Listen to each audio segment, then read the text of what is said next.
Hey everybody, it's Lavender Town, and today I'd like to talk about these strange superpowers that you develop after you become an artist. And I'm not talking about being super good at drawing or something obvious like that. I'm talking about the real ways in which becoming an artist changes you. The first superpower that artists have may not be an obvious one. It actually has to do with strength, and I'm dubbing this crabby arm syndrome because it makes sense what with certain crabs having a vastly larger claw than the other. And while it doesn't often show itself in size, you may notice if you're someone who draws a lot that your drawing arm is significantly stronger than your other arm, way beyond what would be normal for just the difference between your dominant hand and your non-dominant hand. In fact, I even noticed that if I feel my forearm, you can't tell just by looking at it, but if you feel your forearm of your drawing hand and compare it to your non-drawing hand, I noticed that my non-drawing hand is a lot more not my hand, but my non-drawing forearm is a lot more slender and has less muscliness to it, just because I'm compulsively drawing all the time. And I thought that was something that's super weird. So yeah, try it out on yourself and see if you notice that you have a strangely muscly drawing arm, because it's definitely something I noticed, and I thought it was kind of hilarious. And I actually noticed it getting more or less extreme depending on how much drawing I was doing.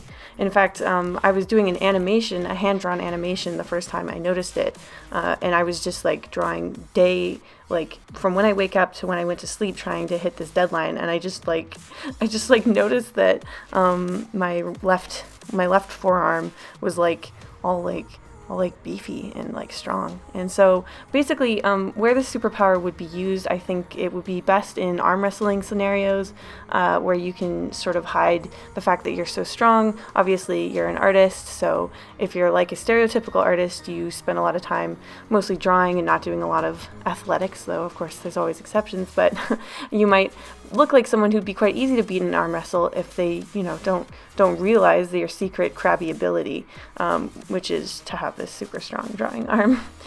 So yeah, if a sea captain is challenging you to an arm wrestle, you might not be in as bad of shape as you might have thought. Can't really think of any other scenarios in which this superpower is super useful, but yeah, arm wrestling, you got it on lockdown probably. Just make sure to use your drawing arm. Next superpower I want to talk about is something that you work really hard for in art, and that is having a steady hand.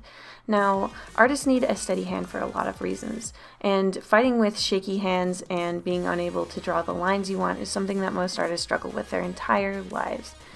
You might not realize, though, that while you're working really, really hard to make sure that your lines are incredibly smooth and they're exactly where you want them, and basically that you've really mastered the very fine motor skills in your hand, that you are also tuning your body to learn some other skills at the same time. So I actually noticed this in myself. It was sort of a surprise to me. I didn't used to wear a lot of makeup back in high school. I didn't really like it, and I wore glasses all the time, so you couldn't really see eyeliner or anything very well through them. Anyway, and during high school was when I was really buckling down the most on trying to learn inking. I used dip pens, and I used micron pens, and I used a tablet, and on all of them I wanted to have really beautiful lines.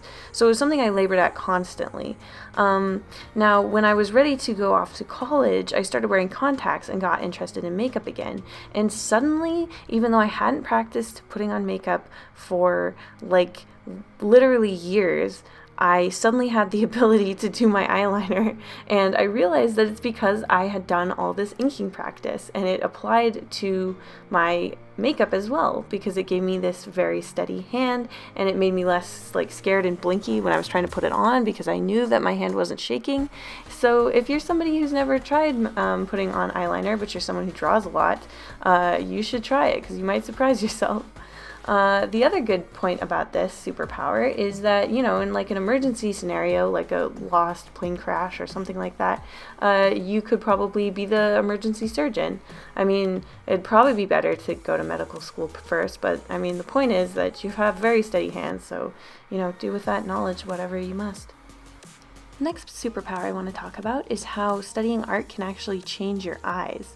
Now, this is something I've experienced in my own personal experience, as well as I believe there's been some studies done on this actually.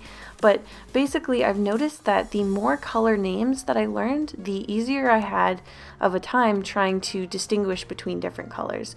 And obviously, I'm not talking about, blue and red. I'm talking about colors like periwinkle or teal. Basically, the more names you have for colors, the better you're able to see them, basically. I mean, your sight's not actually improved, but the way your brain processes what you're seeing is different because you have different words for them, which is super fascinating.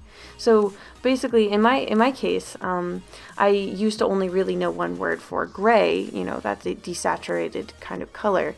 But now, because I know the word French gray, which means a gray that has a little bit of warmth in it, I see grays in a more complicated way, which is super strange. It's a very weird phenomenon, but basically you can improve your eyes, kind of, by having a greater color vocabulary, and I think that's fascinating. And I think that just by working with color a lot more, artists tend to have this ability more than the average Joe. So I thought that would be something kind of interesting to talk about. And yeah, her shirt is a French gray, in case you're wondering what that looks like. This superpower is one that is really important if you are an introvert and you don't know how to come off properly in a party situation, which describes me perfectly. So this is something that you learn if you are someone who studies art in any capacity. Maybe you took art history in school, or maybe you're just someone who really is interested. I mean, most artists are somewhat well educated about previous artists that have come before. So basically, if you need to come off as impressive and intelligent and cultured in a pinch, all you have to do is talk about an artist whose name is not Picasso, Van Gogh, Da Vinci, or Michelangelo. Basically, any artist that doesn't fall within this very small scope of what people know about will make you seem extraordinarily well cultured and well educated. People will just assume that you speak Latin. They will assume that you had a uniform at school, and yeah, you're instantly elevated in the social classes. Sort of a Prince and Pauper moment. It flawlessly works every time. It's best if you have a wine glass that you can sort of swish around, and you have like a fancy dinner gown on or something. But you can really do this in almost any situation where you really need to seem like someone who's very, very smart.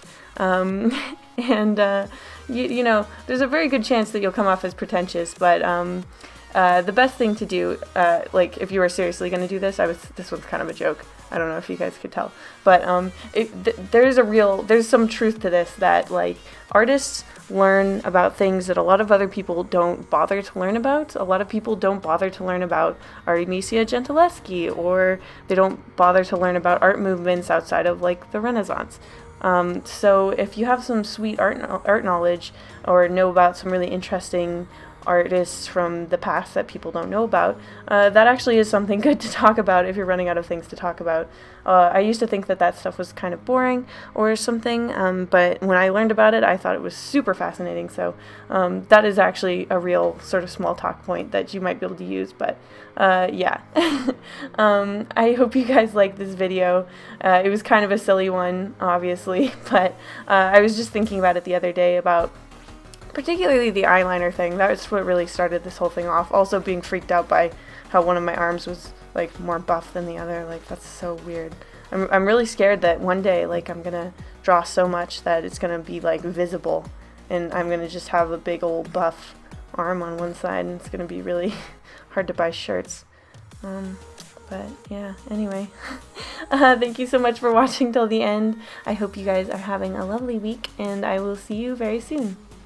Thank you to my patrons, including Blep, Scott Peterson, Weeb, Code, Ellie Quiznak, Miss Misu, BB Dave, Gaia, Catto Cat, Christy Stewart, Paynamo, Elizabeth Album, Calpompone, Rebel B, Taka, Disweet12, Harry Kitty Cat, Isabella Spooky, Death Global Zone, Lovely, Lachlan MD, Mystic, Vilka, Enzo Jobert, Your Boy ST, JJ Jade, Laura Buter, Super Pixel, Angela Taylor, Hallman Kearney, Pastel G-Man, Lib and Addie Visual.